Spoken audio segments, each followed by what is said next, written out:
people think ADHD is only gonna affect you in school.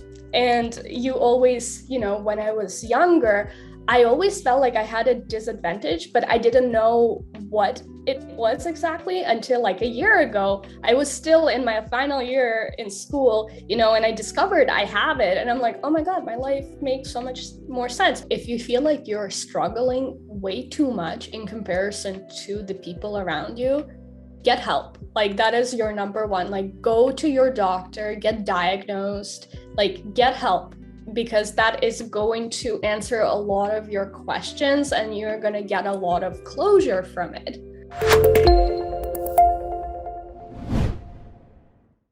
Liz, welcome back to KEAL for part 2 of a conversation with you. How are you doing today? I'm doing fantastic. Thank you so much for having me on your podcast again. No, thank you very much, Liz. And if you hadn't seen our first conversation with Liz, make sure to click here above, below, sideways, upside down, wherever the link is, it will be there. So make sure to watch that after you watch this full episode.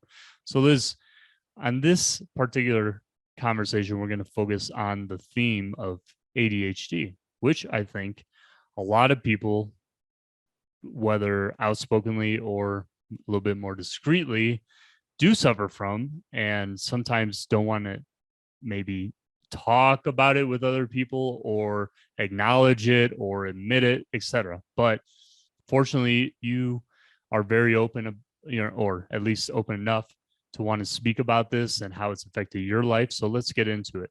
Can you just give our viewers a definition of what is ADHD, just in case? And when did you discover that this was prevalent in your life? Yeah, absolutely. I'm going to read the definition from NHS website, and then I'll talk about how it's affecting my life and how it looks like in the real life. So ADHD, attention deficit hyperactivity disorder, is a condition that affects people's behavior. People with ADHD can seem restless, may have trouble concentrating, and may act on impulse. That is a very good definition, but what exactly does that mean? Basically, the biggest stereotypes about ADHD is that people have trouble concentrating. I don't necessarily think it's 100% true.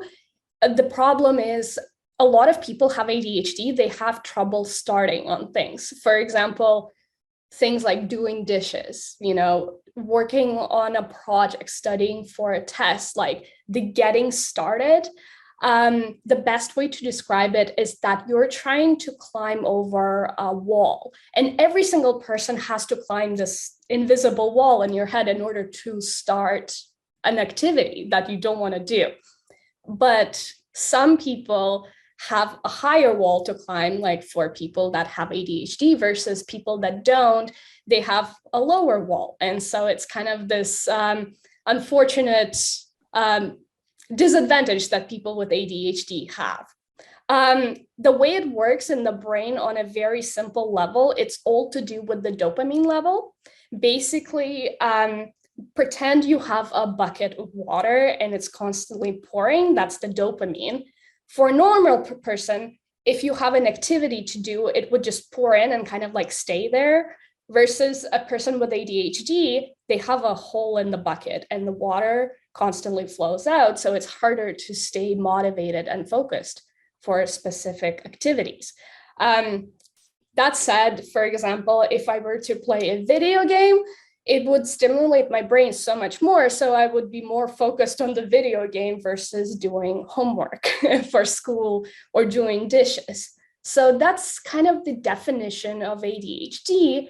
There's 3 types of ADHD, which is the first one is hyperactive one. Then there's inattentive, and then there's a mix of both.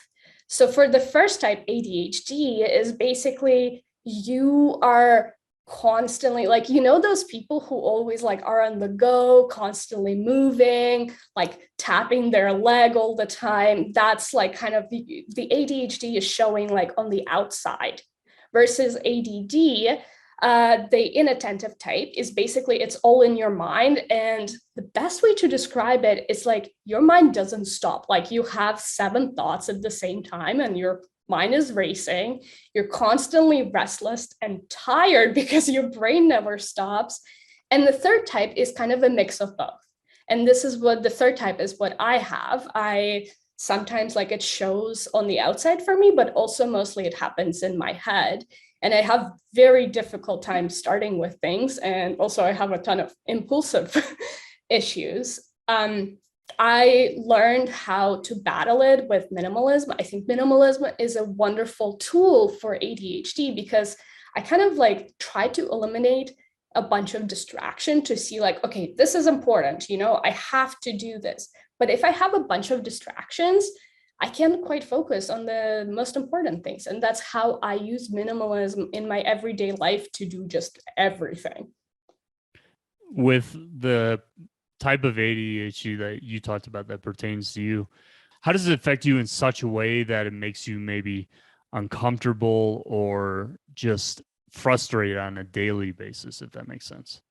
Yeah, I think honestly, people think ADHD is only going to affect you in school. And you always, when I was younger, I always felt like I had a disadvantage, but I didn't know what it was exactly until like a year ago. I was still in my final year in school, and I discovered I have it. And I'm like, oh my God, my life makes so much more sense. But now that I'm out of school, I have difficulties, like, for example, doing taxes, scary, and I literally procrastinate until like the very last day, checking my bank account gives me a ton of anxiety because I don't know if my impulse issues are like out of control, Also like kind of like being on autopilot all the time, like there are certain things that I have to do, and I just kind of have to like just get into it. I don't know. It's like every single day activities, like doing groceries, eating well, exercising, doing dishes. I really dislike doing dishes from what you gathered. But honestly, it's like everyday things. Like I have to do a task and it's hard, it's my mother always, like I live with my mom and she always gets super frustrated with me. She would be like, why can't you do this? Like, can you just take it and like do this activity? And I'm like, no, mom, I can't. I'm like, because my brain is like working all the time, it's so hard to do that specific simple task. She's like, get up and do it. And I'm like, no, like I need to process it, sit down, like write it on a list. Like I have a list of like things, and including like, it's funny because my mom always makes fun of my to-do list. I wake up and I make a to-do list, which really helps me live my life. And I put things on there such as like brush my teeth. To some people, that's a very like basic habit. For me, I have to be like, okay, I have to like brush my teeth, and it's hard, to force yourself to do that. I probably sound ridiculous to a lot of people, but at the same time, like those are the everyday struggles of people who have ADHD. Does it make relationships hard? Like, I don't know, with family, significant other, friends, like, do you find yourself either, I don't know, feeling committed to those type of relationships, or is it that you want to get out of conversations because of feeling like this? Is there any kind of effect in that particular capacity? I did not expect this question, but it's a really, really good one, because it does really, I had my whole life, I had a difficulty with having friends. When I was in elementary school, I was really, really heavily bullied because I was different, like I acted different and everyone saw it, but then in the future, I kind of got like, I had a few friends here and there, but it was like so much work to keep them, and nowadays I do have friends. Like I feel like I could be that person who wants to have like a lot of friends, but in reality, I only have like 5 friends that I really could trust, but a lot of my relationship that work with them is I don't text them like every single day. I we kind of like reappear like every few months, we connect. And that's kind of like my part, because my brain is constantly like busy. Like, for example, I'm meaning to text one of my friends right now to meet up, but I'm just constantly like procrastinating it for no reason. And that makes my relationships really difficult. Although with some of the people that are very close to me, like my mom, my boyfriend, they both understand ADHD now, and it's very easy for me to connect with them, because instead of them like, why can't you do this? Even though my mom does it, they kind of accept it, and they just like help me, instead of being like, oh, you're so difficult to live with, they kind of take me and they accept me, and they're like, okay, you need a break, take a break, and I come back and I do it like in 5 hours kind of thing. Do you carry a sense of maybe guilt on your conscience, like with that in that particular way, meaning that, if you feel like you've neglected or avoided someone or a situation, do you carry certain, like, over time guilt that, oh, I didn't do that and I may have hurt that person, or I didn't do that for myself and I'm not being good to myself? Is there a correlation in that way with feeling guilty about how your life is with this, or not really? I used to. You know what? All of my really close friends that I adore them, they all know that I have ADHD, and they kind of know, they accept me for who I am, and I'm very, very fortunate. But I used to have a really good friend in high school, and we were like really tight, and we fought really badly because I went into this overwhelmed state that I constantly do because of ADHD, and I didn't know I had it. And we fought so badly. And I kind of like, I do feel very guilty, because I feel like I could have done something, but I just couldn't at that moment. And I feel like with some relationships in my life, that's what happens. I kind of fight with them, or I used to fight with people, not knowing why, but then it's all like inside of my head, and I feel so overwhelmed, and I just can't really explain to them what has happened. And I think that's what happened, but now I really try to be very open with people in my life, and they understand it, and I think I'm very fortunate. And if something happens because of my ADHD, I kind of explain to them, I'm like, I'm really sorry, this happened because like of my ADHD, and they're like, okay, cool, no problem. I don't try to blame everything on my ADHD, but it's because it's not, and I can't really use that as an excuse all the time, because I feel like I used to do that when I first got diagnosed, because I was like, oh my God, my life has changed, but at the same time, I kind of learned to live with it and kind of recognize like, okay, this is ADHD, this is not ADHD, and I need to like separate that.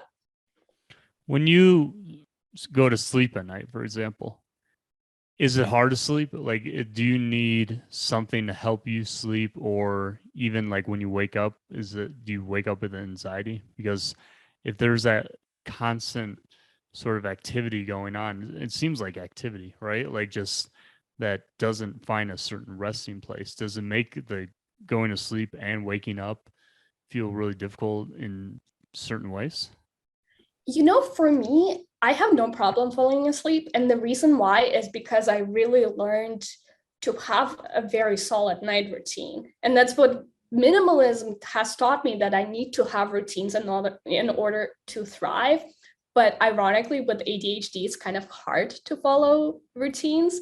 So I constantly have to change it up. Like 1 month I'm doing this, second month I'm doing that, third month I'm doing a completely different thing.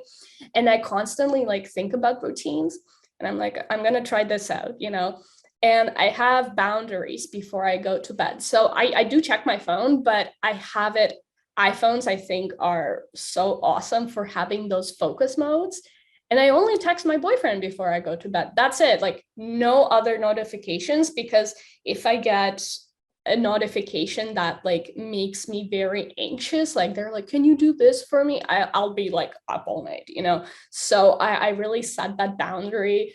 I'm super into like lighting candles before I go to bed, just like doing a little stretch, you know, those are like the things that I have to do. And then just kind of puts me to sleep. But in the morning when I wake up, I have a very bad habit of checking my phone, and like notifications really give me a lot of anxiety. Not like the random ones where like you forgot your keys or like you know, something like that. But like whenever somebody's like, I need to talk to you, and they don't tell you what they need to talk to you about, it just like makes me, I'm like, did I do something wrong? Oh my God, like what is happening? And I'm like thinking about all these like 10 million scenarios in my head, and I'm so anxious. And then they're like, then they call you and they're like, I was thinking about you, you know, how is it going? And I'm just like, could have you told me like that you just wanted to find out how I am because I'm like freaking out over here, you know? But that just doesn't happen. Like there's some other people, some other notifications that do really, when they're bad, like I do have a really bad day in the morning. And so I need to stop checking my phone, but it's very difficult working on that. Yeah, that's really I don't know. I actually want to bring that topic right now to ADHD. Like now that you mentioned the phone, like I don't know. I have seen somewhere, and it's really ambiguous with the way I'm expressing this, but a correlation between, you know, technology, social media rise, and adverse sort of reactions or issues that it has had on people between ADHD, between anxiety, depression, a lot of different issues. And there's a myriad of reasons behind that. But have you witnessed that yourself, and maybe with other people as well?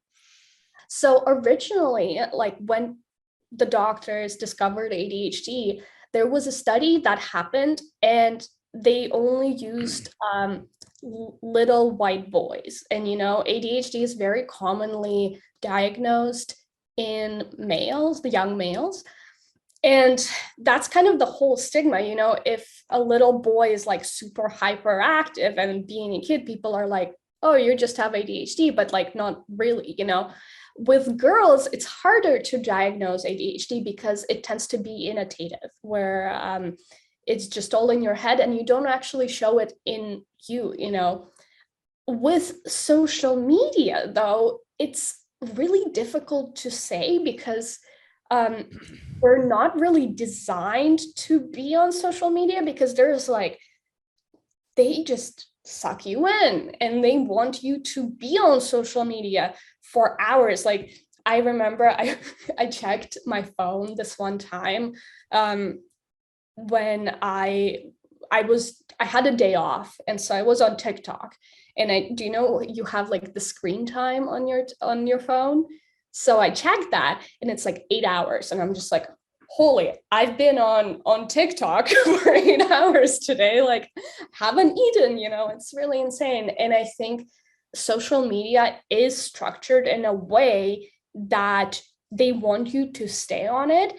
And it could be really hard for a person, not just with ADHD, to kind of like control yourself and be like, okay, I need to stop scrolling and I need to go do something productive or do something for myself. And I do believe that with social media, people that have ADHD, like they struggle a little bit more. But I think this topic is so much deeper than just like, do people with ADHD struggle with social media like more, you know? Mm-hmm. The people that create these apps, they do it very intentionally, which is true. And I've heard something along the lines that, do you know this, the machine at the casino? When you scroll on Instagram, right? I'm gonna go on Instagram, and when you refresh your page, it kind of like circles like a slot machine, you know, and that's kind of addicting, you know. And once your notifications, like once you scroll through your friends, you Instagram update recently made it that you can keep scrolling and don't just see your friends, like the people you follow, but also other people's, which is great for like discovering new people and it's great for creators. But at the same time, like, is that good for your mental health as a consumer? You know? And so that's kind of the whole topic. And it's big, it's really big. Now that you are aware of this in your life, would you say that you're going back to relationships? Your relationships are probably more focused and deeper now, or do you desire just not being too committed to a lot of different types of people, and just because you might not be able to, or just kind of more on the surface level? Do you think they're more like deeper, closely knit, or just kind of anyone random? Um, yeah, I think I am more selective about who I want to have in my life, especially when I started my minimalism journey about 2 years ago. I always like, I've decluttered a lot of things from my life in terms of physical stuff. But then once there was nothing else to to declutter, it was like, okay, I need to now focus on relationships. And I realized there are certain people, like, I don't really actually want to talk to them. It was more like a situationship with those people. And so I slowly like started decrease. I don't want to be rude, started decreasing the time I spend with, and I felt so much better. And then gave me clarity. I'm like, okay, these people I do want to spend more time. These people I do want to, these people not so much, you know. Um, and it did make some of my relationships way deeper because I realized what I value in people rather than, oh, like we're such a good time, you know, like I really need people to have my back. And I think that's kind of what we all should strive for. We need to surround yourself with friends and family that really are going to be like truly there for you rather than just like words, you know. What do you think is one of the most important things that you realized about yourself, rather not only just of realizing, okay, I think I do have ADHD and it's an issue in life, but what has that led to knowing more about who you are personally, like, and why is that important, that having that discovery? So when I was young, I always felt very different from most of my peers. And I felt like something was like different about me, but not, I didn't know what it was. And I didn't like that difference was kind of not great, you know. You know, with autism, a lot of people, there's this term called masking, where people with autism sometimes have difficulties communicating, you know, and so they have to learn how other people communicate. Like, for example, making eye contact. It's one of the things that people with autism could struggle, you know, and they have to learn that. Versus with ADHD, like there are also certain things like my behavior could be slightly different from most people, you know, and that's why I got bullied, because I acted different. I was always like more creative than most people, you know. And in my field, like a lot of the ideas that I come up with, it's because I'm just creative because of my ADHD. Like I have so many thoughts like filtering through my head that I just cannot, you know. Um, and when I started taking my medication, it really made me realize it was fascinating. Like I took it and I'm like, this is how like normal people feel like, you know, this is really weird, you know. They just have like one or two things going on. Like when they're doing studying, like they're able to just focus on like a subject, you know. That was a foreign concept to me. And I lived like that for a little bit.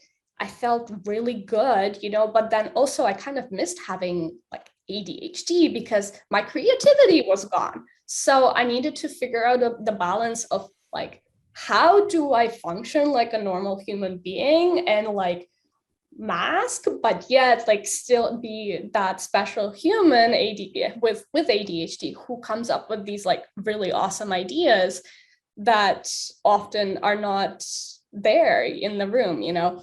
So I don't know if I got derailed from that question.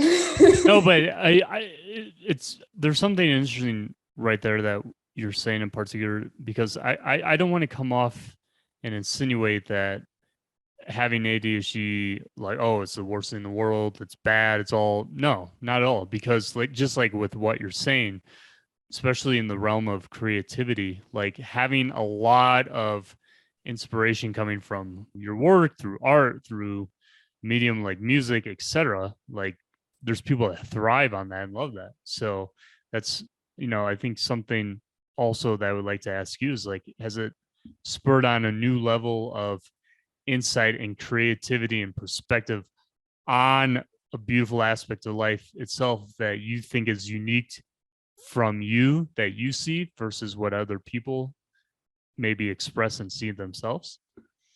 Yeah, I think so. So I went to university for journalism, and I always envisioned myself like be this cool documentalist, And when I was in school, I always came up with these like really crazy ideas, and all my classmates were like, this is impossible. And I was like, no, no, no, it's fine. We can do this.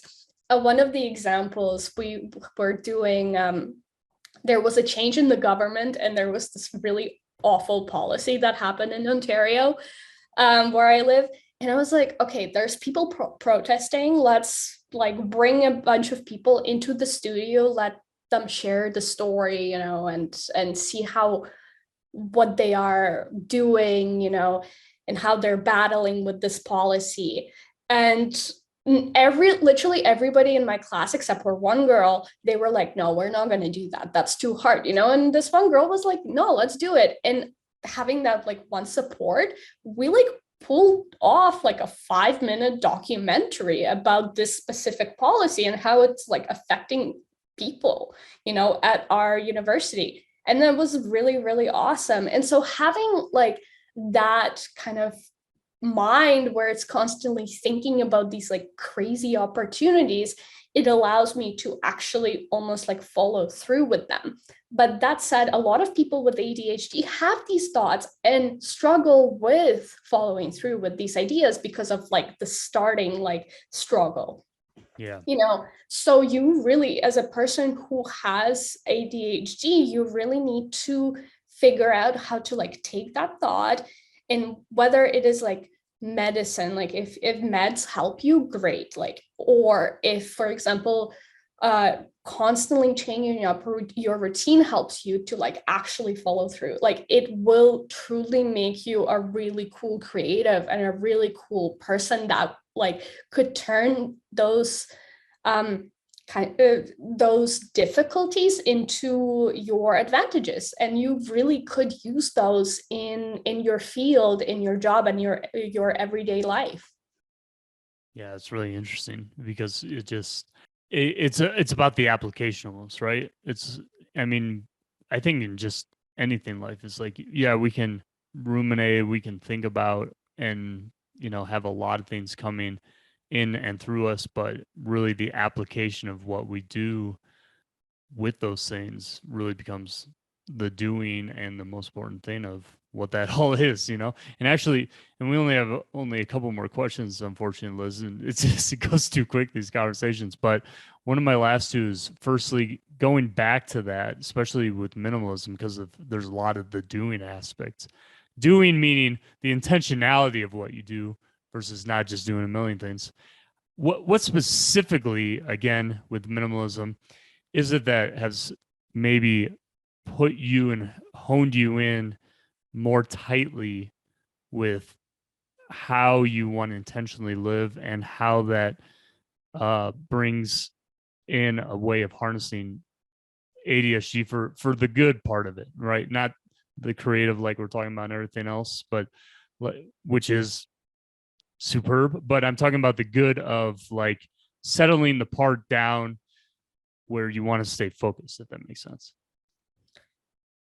Can I have you repeat that question just one more? Yeah, I know. Maybe it was a little bit long-winded for sure. I apologize about that.